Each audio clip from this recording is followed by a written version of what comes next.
My name is Kevin Ells. I work here at VisualSP as a marketing guy, and Asif Rehmani here is the founder of the organization and the CEO.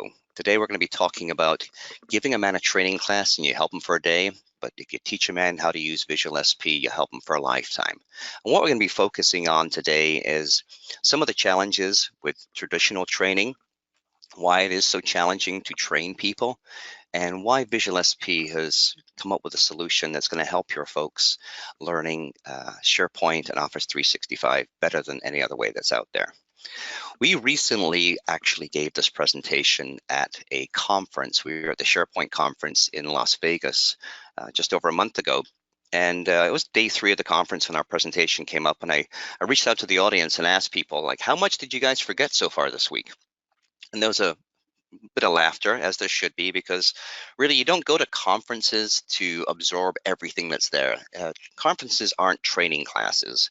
They're there for big picture ideas. They're there to learn about the future of products. In the case of the SharePoint conference, it was talking about new features coming in the latest release of SharePoint, how it's integrating with other Office applications.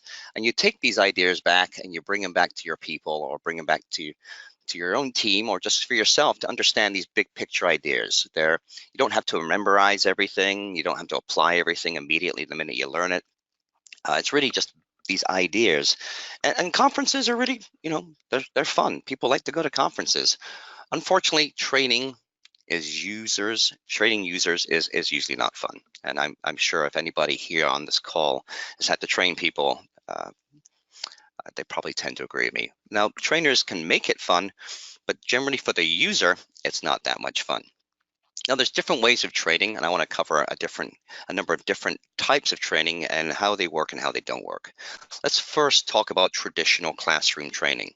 Now, I'm going to bring my wife into the story quite a bit because she's actually going through a scenario right now where she's having to be trained for a new application that they're rolling out in her organization, and they're rolling it out next week, and she's actually a nervous wreck. For the last month, she's had to take different types of training to prepare for this new application. They're changing their accounting system. Now, what she's experienced is going to a classroom training about a month ago, and she's not familiar with the application. She didn't absorb anything. She really was just more nervous about the change than actually trying to understand how this application was going to work. And she hasn't really memorized much of it. The training wasn't really applicable to how she works in her daily life, the workflow that she works through, the customers that she has using her application. So she had a real hard time retaining it, and she's kind of nervous. She doesn't feel prepared for when this application rolls out next week. And you can't blame her, because truthfully, in training classes, what we've found is 70% of the information that's given is lost within the first 24 to 48 hours. And it keeps on rolling off after that. You keep losing information unless you really apply it. Now, people have looked into these training methods and looked in better ways of training and better ways of teaching and better ways of presenting. And hopefully we're going to give you an experience of a better way of presenting. Reason why is people's attention spans are really low. We're all familiar with the squirrel effect, but times have changed, and we all know that our attention spans are low.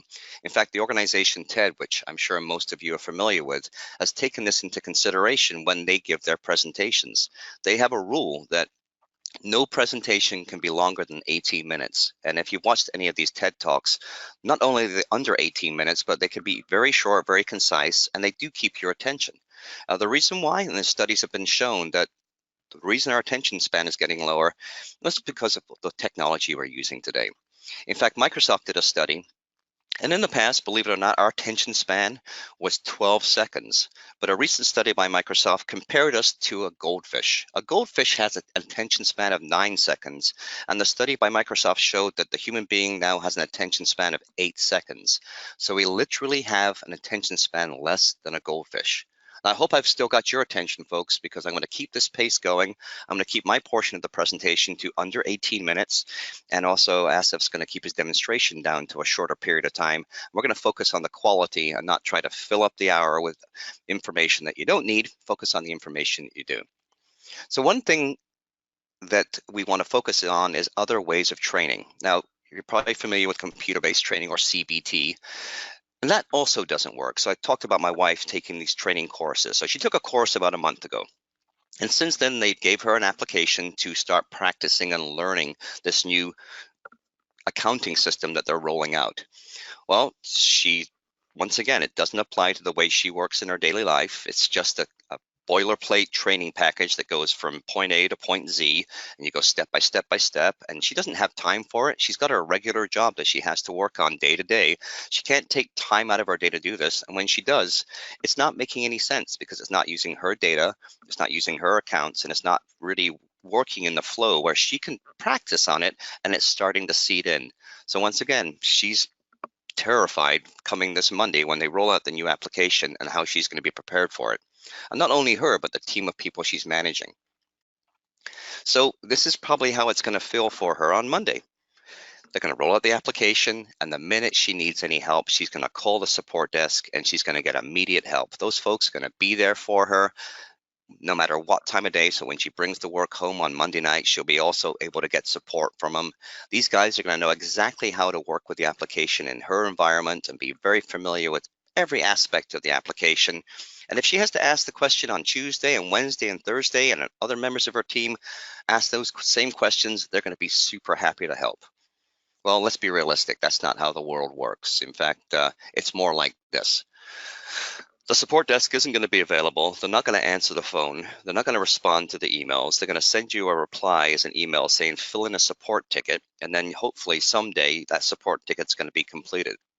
They're not prioritizing there's no sense of priority of who gets to be helped first. They're getting frustrated because they're having to answer the same question 100 times from 100 different users.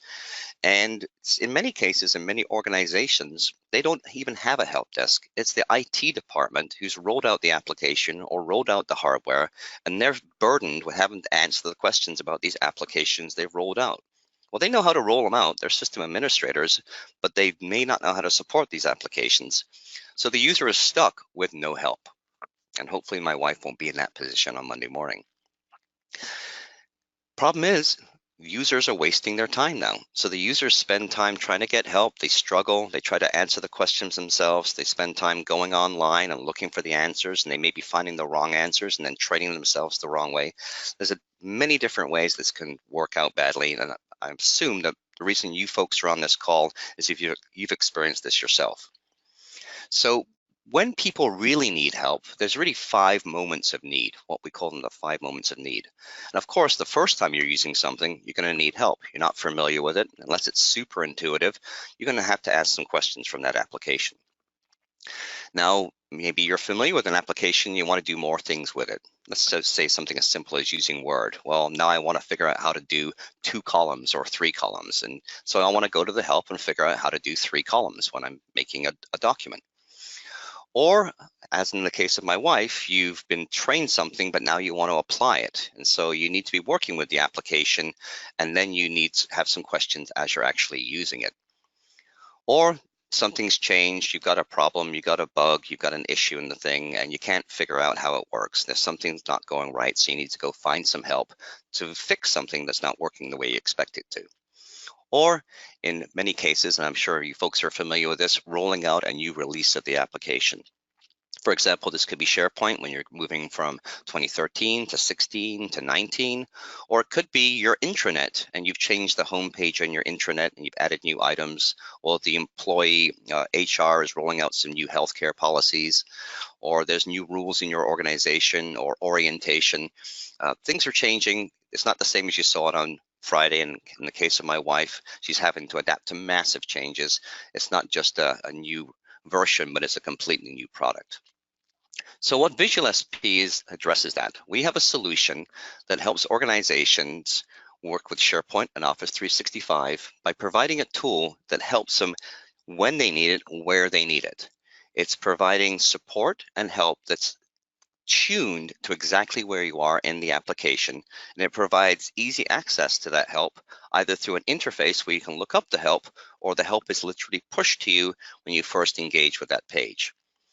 So here's an example of what it looks like. We have an extension that shows up on the side of the bar, and Asif's going to jump in just a few minutes and give a full demonstration of this product in action, showing you how it works, showing you how you configure it if you want to, and answering questions for you as we go through this. But the features of the application include hundreds of easy to consume videos, tips, guides, and sheets. And these are designed and written by experts. We have experts who are Microsoft's MVPs. We have certified trainers. We have people who've gone out and curated the best help that's out there for these applications and provided an interface that's easy to find this help in the right place at the right time.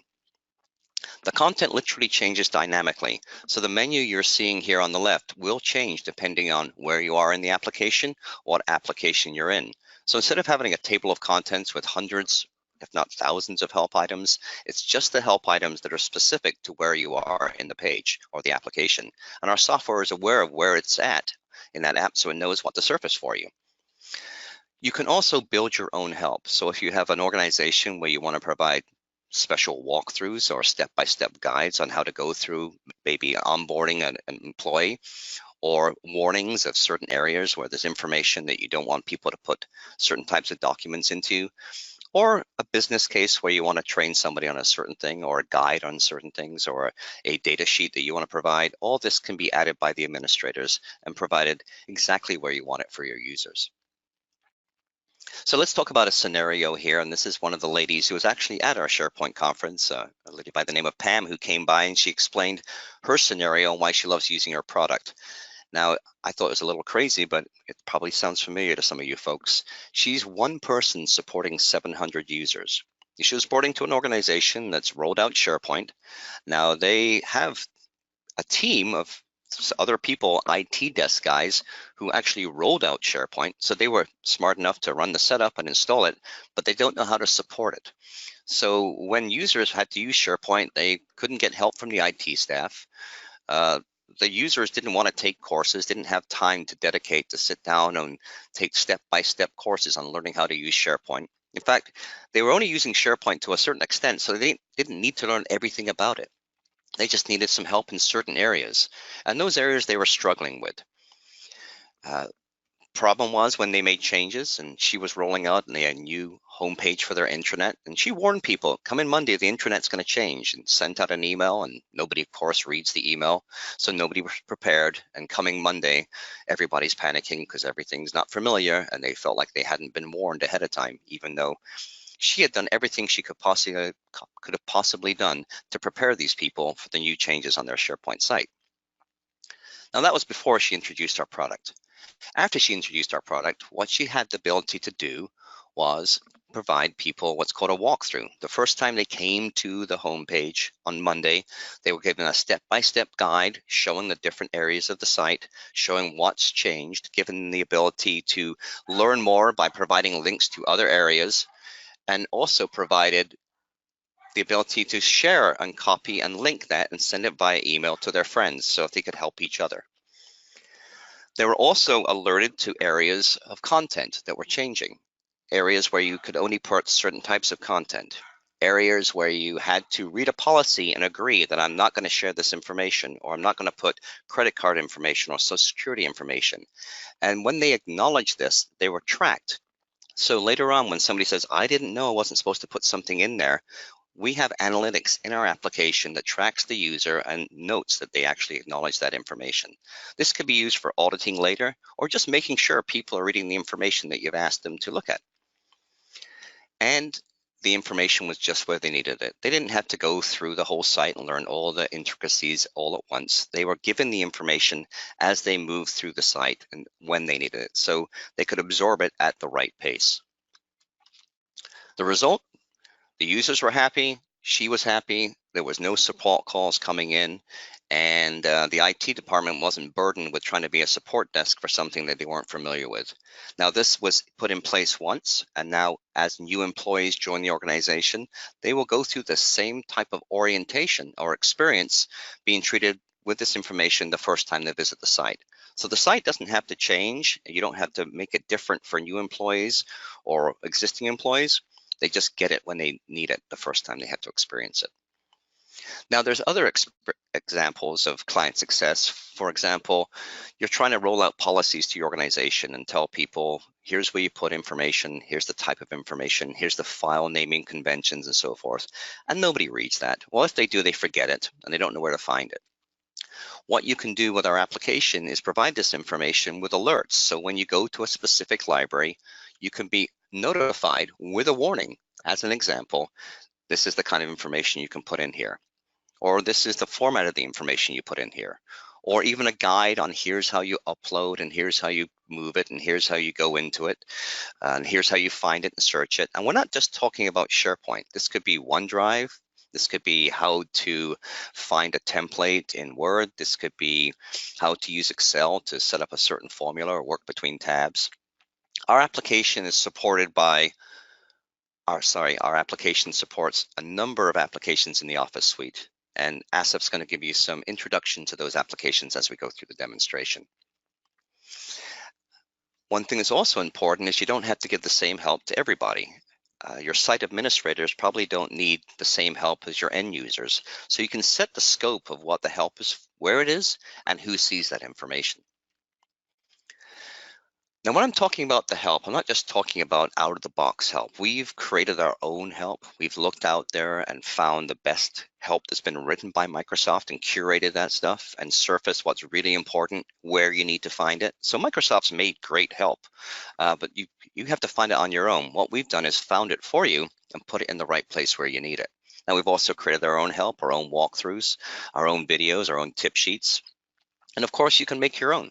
But this isn't just a bunch of guys who really don't know the application. There are certainly other competitive products out there that are available to teach you how to use SharePoint, but it's not made by SharePoint experts.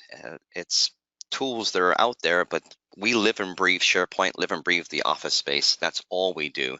So we feel like we've known these applications since they began, and we're experts in these applications, and we know from being trainers what the best way is to train somebody. Now I'm going to pass the stage over to Asif, who's now going to give a demonstration of the product. I'll be back a little bit later to talk about some of the use cases and some action items we can take. And I think I'm on schedule, under 18 minutes. So let me go ahead and change the presenter over to our CEO of VisualSP, Asif Rehmani. The stage is yours, sir. Thank you, Kevin. Appreciate it. All right, showing me the screen. Here we go. You should be able to see the homepage of our site, visualsp.com. For those of you who have not had the pleasure to meet yet, I'm not sharing a webcam today, so I'm just going to quickly show you a picture of mine and who I am so you know where I'm coming from. This is me, Asif Rehmani. I do serve as a CEO and also as one of the trainers, actually. I've been in the training business for a very long time. And I mentioned this because I've done training back in the day for admins, developers, power users, all sorts of users. And I ended my formal SharePoint training career and Office 365 training career with training end users. And I realized that, I don't know if you believe this or not, but end users don't really want to be trained. End users want to be helped. They want to get their job done. They don't want to learn all this information. Now, of course, there are people who do want to learn and retain, but most of them just want to understand, what am I looking at? How do I do my job? If I have pictures that I need to upload somewhere and then show it beautifully to my coworkers, why can't it just be easy to make that happen? Just help me do that, and then I'm done. I can go home.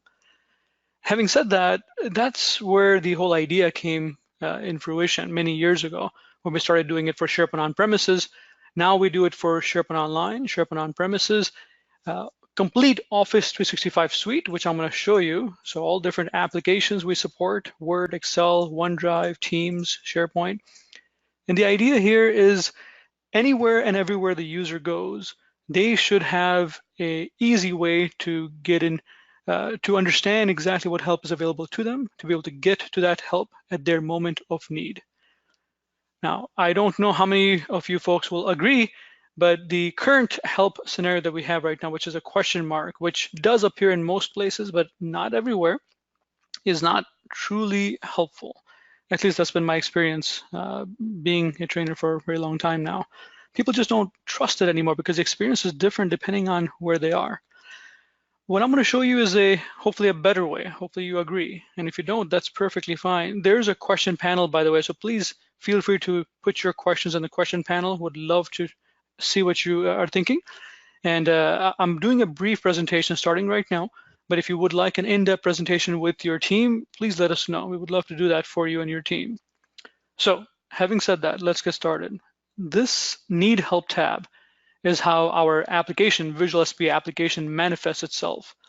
What I'm currently showing obviously is a SharePoint document library, and this happens to be in the classic mode right now, right? Files, library, browse. Now, we do support classic as well as modern. We support all Office 365 applications, as I mentioned, not just SharePoint, but I'm gonna start over here because document library, of course, is the crux, is the middle, the core of what end users use every day. So I'm gonna click on Need Help. Obviously, this would only be clicked if someone needs help, but when you do need help, if somebody clicks on it, they expect to be helped. What we currently have, what you're looking at over here, is a list of all various documents or help items. You can call them training items, videos, all kinds of things that are relevant to them. We at our own company has tried our best with our SharePoint and Office 365 experts to provide a lot of information here in terms of videos, walkthroughs, in terms of quick tip sheets here. And then we also have things like rich HTML, which just gives a quick answer. For example, how does versioning work? If somebody's looking for that, they might not know exactly where to find it. They just might start typing versioning. Yeah, there it is. So learn how versioning works. They click on it, and it shows them quick information as to here's exactly what versioning is, here's how it works. They can always pop this out also if they wanted to, make it full screen, they can print it out, whatever they want to do. Similarly, if they wanted to watch a video about it, create a new version of a document, they can click on that and watch the video as well, which I'm going to mute over here. But fully annotated, very, very specific to what the user needs, 2 minutes or less always, and helping them get their job done right away.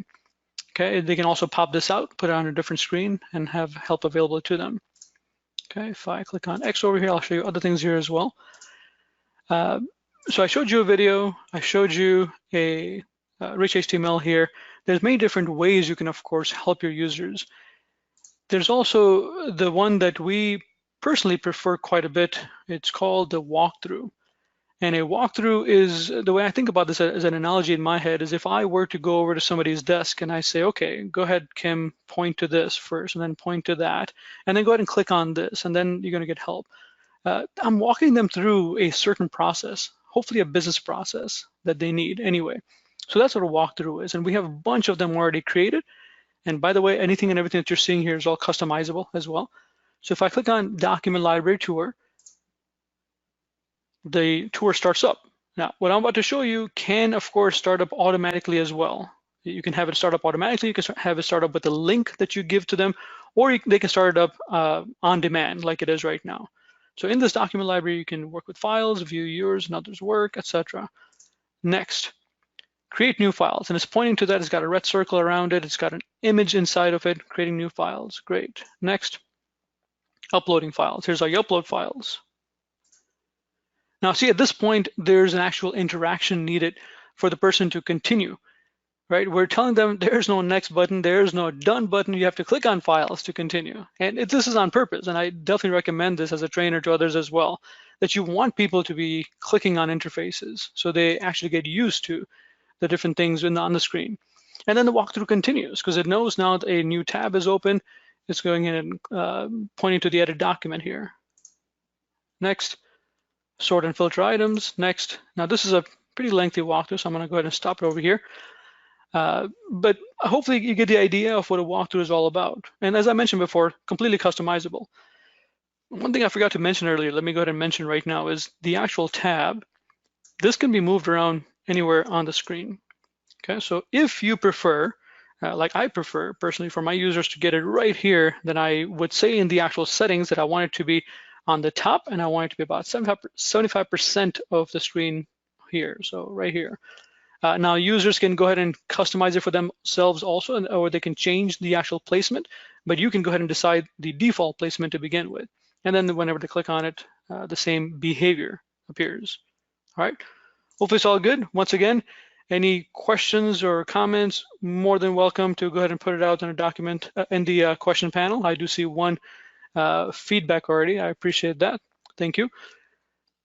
going to go forward. So I talked about classic and modern. Classic is definitely the actual reality for many, many people out there, classic interfaces in SharePoint. But modern interfaces are coming, I mean, well, of course, they've been here for quite some time, but they're taking over many different environments. So I'm going to go to the modern interface. This is a modern SharePoint document library, right? Once again, need help pops up right away. And the experience is the same, but the content has changed now. So the content is very specific to what do I need if I'm in modern in this case, all right? So for example, document library quick reference. This is one of my favorites because there's a lot of stuff that has changed, a lot of interface changes that have happened on the screen. So for a user, for them to begin with something like this, even maybe bringing it up, auto-loading it the first time they come to the to this library is super helpful in my opinion. And obviously they can maximize this, they can print it out, whatever you want for them to do. Okay, I'm gonna go ahead and actually invoke a walkthrough here as well. So you can see the walkthrough works just as fine here. Now in this particular case, I'm highlighting a portion of the screen, and this is telling me that you can go ahead and sync files by clicking on this. So this is also an actionable walkthrough. This is telling me that go ahead and, as a user, go ahead and click on it, and something will happen. And that's the next point, which I won't go through right now. All right. Very, very important, in my opinion, walking them through it. Someone asks you a question as to, hey, how do you sync files? You know what the best thing to do is, in my opinion?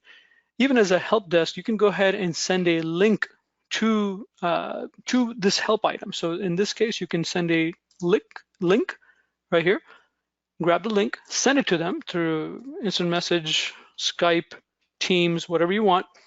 Once they get it, they get over here and automatically the walkthrough starts and points to this. Right? I think that that's super helpful, especially for help desk if they're not familiar themselves with it. I've seen that where the help desk themselves sends it to a user. They're learning it themselves when they're doing this. All right. Another thing that I, as I mentioned before, very, very much in favor of is that I want to control the experience for my users. I don't want, no offense to Microsoft, but I don't want Microsoft to control the experience. I want to control it. So how do I do that? I do it by customizing whatever I need. And in here, all these things are customizable, as I mentioned before. All I have to do as an admin is go into the enable edit mode and start customizing it. Now I'm getting a little bit ahead of myself, so what I'm going to do one more thing, and I'll come back to this thing. What I'm showing you here works everywhere, as I mentioned. So I'll go over and prove it to you by going to, for example, Teams. Here's a demo team environment. Okay, so a lot of content here as well. Here's a OneDrive, and same thing here. Okay, a lot of good stuff here as well. Word, Excel, everywhere the tab is right there, the same placement. One of the things I recently had the pleasure to help, one of the people I should say, is my son actually, who came to me with a question, and he was using Excel online. And it was so easy for me to say, you know what, why don't you go ahead and click on the need help tab and see what happens. So he did. And he was asking about a specific formula. So the formulas are right here. Sum function, subtraction function, VLOOKUP function. This is the one that I get hung up with a lot myself, so I need some refresher. So I can click on it easily now, and it's going to show me the video. Right? All that content is right there at the moment of need as I need it, which I also as a user preferred quite a bit. And as Kevin was mentioning before, you know, if I'm an end user and I'm getting to a new environment, no matter how technical I am, I also need help. I don't want to go to Google and Bing to be able to search everything. Sometimes I don't even know what to search for. I just need the help wherever I am, right? So hopefully this is all helpful. I'm going to continue over here. Once again, if you have any questions, go ahead and put it on there. As also was mentioned before, that all these items are very sensitive to who I am as well. If the security is understood by the system, which it is in SharePoint, it knows that, let's say if I'm a end user with read-only rights, then it won't show me things like manage documents or create documents, okay?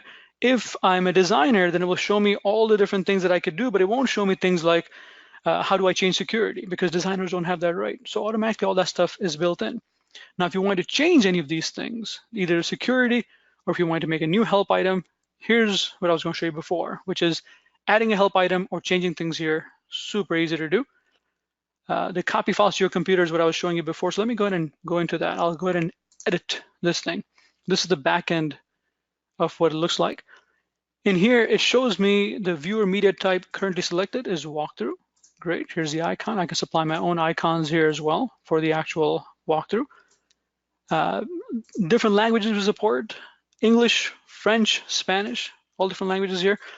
And then many, many things after that as well. Okay, I'm not gonna go through all of this stuff here, but as you can see, there's filtering and targeting for all different scopes that you can do to make it very specific to the user. And here's the SharePoint permission scope. You can go ahead and simply choose the permission that you want to hit if you would like to do it this way. If you want to be much more granular, you can click on the view permissions, go down, click on expand, and in here you can see all the different specific permissions, specific rights that you can control. So if the user has add list items, for example, go ahead and show them this thing. If they don't have it, then don't show it to them. Yeah, so you can control all that. But of course, the question is going to be, well, Asif, you're telling me about the walkthrough, copy files to your computer. Where is the actual walkthrough? Well, this says switch to walkthrough builder. I can click on this, and it's going to take me to this tab over here, right here. Very, very simple to make these walkthroughs. This is a very simple one-step walkthrough. Obviously, you can have as many steps as you want. The first one that I showed you before, I believe, had 10 or so steps. But in this one, if I want to add a new step, okay, here's how I do it. I can move it around as well. So let me make this the step 1 over here. Another thing, of course, that most people ask about is how do you select a specific element on the page? So we have this target element selector right here. Okay, and we do have it so it knows exactly how to select certain things and also be able to specify to stick to that element as well. So I'm going to go ahead and use this, use it. Okay, and whatever title that I want, in this case, it's going to be, let's see, what am I pointing at? So title of this site, that's what that is, right? Okay. Here is the title of the site. This element, this box over here, the content box, supports all variety of formats. You can have animated images, static images, you can put videos, whatever you want within the actual box. Okay, I'm going to quickly show you without going into advanced options, which there are many, many, by the way, but I won't really go into all that stuff right now. Just by doing, selecting an element, clicking on title, putting that in, and content. If I click on preview now, here we go. So that's my first step, and here's my second step. Very simple, very quick. Yeah? Okay, also, let me point out one more thing, and then I'll go ahead and show you some use cases, and then I'll give it to Kevin again. Actually, Kevin, I think you're going to be covering some use cases too, so I don't want to redo what you're doing. Maybe I'll just take him to the page. Please go ahead. Okay, alrighty. In here, the user gets recognized automatically by our system. One of the things that I also find as a trainer myself to be helpful is you don't want your users to have to think too much about what they need. So when the actual system is deployed, which the deployment is not that difficult to do, once it's deployed, automatically sees who the person is that they logged in as, and if you have a subscription actively, it automatically attaches that person to that subscription and activates them. Okay, so there is no user intervention needed, and we can talk all about that, get into deep discussion if you like, with your company and yourself if you want, but right now I'm gonna skip that. So very simple, and once it's going, as I mentioned, it just appears everywhere, and it recognizes the user, recognizes exactly what they need. Now, to make things a little bit simpler, what we have done, so you can also understand all the different variety of ways you can use the system, on our site, we have made a page called Use Cases. You can go to that by going to VisualSP.com, looking at the drop-down for resources, and clicking on Use Cases. Okay. These use cases, which I want to point out here briefly, these are the ones that we have seen in actual use. These are some of the ones that has been mentioned by our customers, but obviously we're still coming up with more and more use cases, which really helps the user, our users, our subscribers, get information to their users. There are many favorite ones that I have here, but I like this quite a bit, which this says communicate policies effectively. What does that mean? Well, I want to be able to get people the information I want to get to them at the moment of their need, or when I want them to get it. So let me click on the warning demo and you'll see what happens. In this particular case, I'm actually going to a document library in SharePoint, right? And once I get there over here, automatically a warning pops up. And I believe actually Kevin showed this in one of his presentation slides as well. Do not upload any documents with personal information such as credit card or social security numbers, a need that is there for many people, actually, for many companies, because this happens. This happens and the company itself could get in trouble if the wrong kind of information is hosted in the document library, right? True? So we have a scenario for this thing. By the way, one thing I forgot to mention here is that if you do try these use cases, which you're welcome to do, go to resources and use cases, please remember that before you click on it, copy this information right here. So this will get you the credentials that you need. So when you click on it, it will take you to our tenant, our demo tenant. You just have to put that user ID and password and you'll be able to get in, okay? So that's one. I'm gonna show you something else over here as well. Let's talk about governance a bit. In governance, communicating governance information, file naming. So one of the things that I know people need is to understand what kind of names they should give their files. So it's not version 1, version 2, version 3. You don't want people to do that. So here's some file naming recommendations. Now this is built in. Of course, this is a suggestion. You can do whatever else you want as well.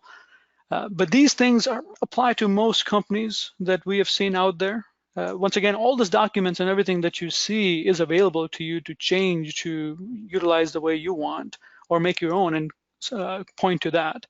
But something that's super, super necessary, isn't it? Show you one more. New employee orientation. When a person comes in and you want to give them a tour of your customized site, okay, here's how we do things here at Contoso Corporation, my favorite corporation. Employee orientation demo, let me click on that. All right, so when I get here to this page, automatically, once again, a walkthrough should start up. And it says, welcome new employee. Great, next. Timesheet recording, here's how we do timesheet reporting. Vacation requests, you can go here to do that. Training and development, employee assistance, and it goes more and more. And of course, you can do borders, you can do highlights, all different things. One of the questions that should be in your mind is, what about analytics for all that stuff? You know, this is all good, but how do I see what a user has done or looked at and what they have not looked at? So very simple. In your case, if you're an admin, you see this menu. And if you see this menu, click on it, you click on View Analytics, and it will show you the exact analytics of what has been happening, okay? I feel personally they look beautiful and they're very easy to read. So this is talking about SharePoint Online usage, and you have Yammer usage, okay? Then you have clicks by browser, and I can, if I want to see things a little bit differently, not just a line graph here, I can change that to a pie graph, right? Easy to do. Clicks by viewer media type. What kind of things are being used a lot? Walkthroughs have been favorite for many, many companies. Now this is a demo environment, but still outside we see the same thing. Clicks by user, exactly what has Asif been working on or what has been looking at. Okay, he's been looking at a fictional announcement, it looks like, all right. But anything that's he's been doing, and now I'm not logged in as myself in here in this environment, so it's not showing all my clicks. I was logged in as full control. So, but it will show exactly what the user has been doing. And there's of course ways to export all this information out as well.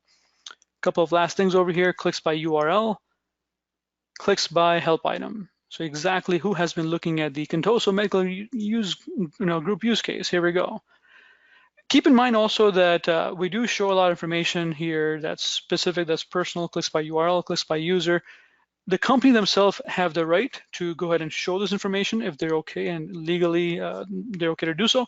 If they want to hide this information and maybe have it appear as GUIDs, as a global unique identifiers and not specific people, there's a very easy change that we can make in the system to make that happen as well. So that's not a problem. All right, so I'm sure there are questions out there. There's some thoughts as well. And like I've said before, if you would like a deeper demo, we can do that as well with you and your team. But I'm not gonna take too much more time right now with demo. I think I'm done. Kevin, all yours. Thanks, Asif. I'm gonna go ahead and switch the presenter back over to me and make sure we show the correct screen. So Asif talked about a number of use cases. We have dozens of other use cases samples on our site. Does not mean that these are the only use cases you can use our product for, but just some good ideas to get you started, to give you an idea of what you can do with it. And you can see all this live, as you mentioned, on our live demo server. I'll be sending out a link to this as a follow-up email right after the event. Well, it's going to be a few hours waiting for the recording to compile and send you a link to the recording and a link to all these demo items that you can look at. In fact, let's talk about a little conclusion here about what you've seen. So, as we mentioned, really there's some quite a few benefits for implementing a help system like this compared to traditional training like CBT or classroom type training. Big one, if you're in the support desk, is reducing support tickets, but that's also good for the user. The user is requesting less help and support. That's good for them. It's also good for your support department. Getting more out of the investment you've made with your software. There's a lot of challenges sometimes getting people to wanting to use software. And that's because it's user adoption. So you'll get greater user adoption and get better investment value from that ROI that you've placed in both Office 365 and SharePoint. Get people to use the stuff quicker. We know today that turnover is a little higher than it used to be in organizations, and so a lot of money is invested in training new employees when they come on board. If you can reduce the cost of onboarding new employees, that's another way you can save money in your organization. And happy employees make more productive employees, which also make employees who don't leave the job. So reduce the frustration and increase the adoption rate. Get your software to do what you need it to do. Get your employees happy with their jobs and less headaches when they're coming home from work. So we've been doing this for quite a long time. We've been around for many years, and we have 2 million users of our products over the time that we've been around. Here's just a sampling of some of the logos for the organizations that we've worked with. What this has given us is the experience to help you guys specific to your type of organization. Some organizations need to worry about compliance. Other organizations need to worry about employee onboarding. Some organizations just want to help their users learn how to use a word processor. So we not only provide help products, but we also provide guidance and support. And you can get training from us or user support, and you can buy packages where we can actually help you guys rolling out the software. Of course, our product comes with support, but we can also help you with some best practices and train you guys on how to be better trainers. I would suggest now, if you're interested in learning more, you can follow this action plan. There's different routes you can take. First of all, go try the software yourself. We'll send you a link over to our SharePoint site where you can go ahead and log in and kick the tires yourself. Look at the use cases, play around inside the libraries, look at the help items, and see how the content changes. With our SharePoint site, it's automatically installing the extension. You can also try this on Office 365 products, but you will need to install a browser extension. And so be sure to follow the instructions to add the browser extension into your browser so you can experience this on products like Excel, PowerPoint, Word, and so forth. We can also allow you to install this on your own site. We have an area on our product pages where you can request an installation, go through a short form process, and we'll send you the instructions to install this on your own site. And this could be on your on-prem or your hosted solutions. And we'd be happy to provide you a personal demonstration. Sit down, show you how the product works, answer questions specific to your needs, share some experience we've had with other people and other organizations similar to yours, and help you understand the benefits of using this product. And of course, we've got plenty of self-servicing material for you. We've got white papers and guides on things like micro-training and compliance and performance support. We have a number of other recorded webinars, including some great webinars on teaching and how to take on adoption like a service. And our blog has dozens and dozens of articles on training, on compliance, on best practices, on even different ways to roll out policies. So we invite you to go look at our blog as well. As I said, we're going to keep this to under an hour, and we certainly have. We invite you guys to answer questions or ask questions, and we'll give you the answers. So if you have any questions, go ahead and pop them over. I've seen a couple of questions already come in right now. One of them, of course, is, do you support the latest version of SharePoint? And yes, we're demonstrating on SharePoint 2019, but we do support all the way back to SharePoint 2010. So 2010, 13, 16, 19, on-prem or online. I did mention, yes, we do offer additional training. So if you will want to have some personal guidance and one-on-one training, we can give you that. You can segment your content to certain subsets of users. So people have asked, do I have to buy this for my whole organization? No, you can license it for as many users that you need and assign it specifically to those users. And Office 365 thick client. Yeah, so we only work in, we're a browser-based application. So we will not work with your thick client applications. We're really a hosted solution that can be on-prem, behind the firewall, or in the cloud, but it is browser-based. As I mentioned that, we can also develop this help for other applications. We're currently, probably shouldn't, well, I won't mention the other applications, but some organizations have other products. And as long as that product's running in the browser, we can provide a help interface like you've seen here for that product. Now, we will not have the help already made for that, but you can add your own help into the system. So if you've got your own custom intranet, and we have built it for people's intranets, or custom browser-based application, you can actually build your own help using our tool for that too. Let me see if there's another question here. Talking away. Yeah, it looks like we've answered all the questions for now, folks. Usually what happens for me is I go to a webinar and then the questions come the minute the webinar is over. So we'll be sending over an email. You can reach us back through that. We'll be happy to answer questions for you directly. We are coming up on the end of our time slot. Asif, would you like to offer any closing remarks before we end the session? And I would like to thank everybody for joining us today, first of all, and thanks for sticking with us. And I hope this was a good use of your time. And I hope we can continue the conversation and get some information out to you. If you have any questions, you can certainly reach out to me too. One thing I would like to say at the end is, as I mentioned before, my own career as a trainer, right? Even way before we even started our company. And I'll tell you this, that I myself as a consultant and as also the trainer have built many, many solutions in the past. However, it doesn't matter how awesome, good looking, wonderful, functional your actual solution is. If it doesn't get used, there's no point of that solution, in my opinion.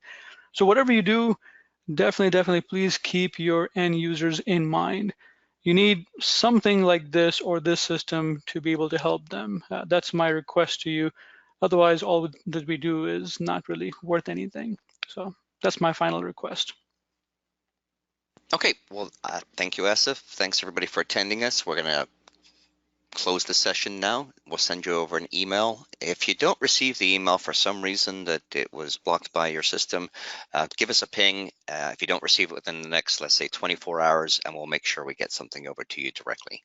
Thanks everybody for joining us. Have yourself a great rest of your day. Thank you.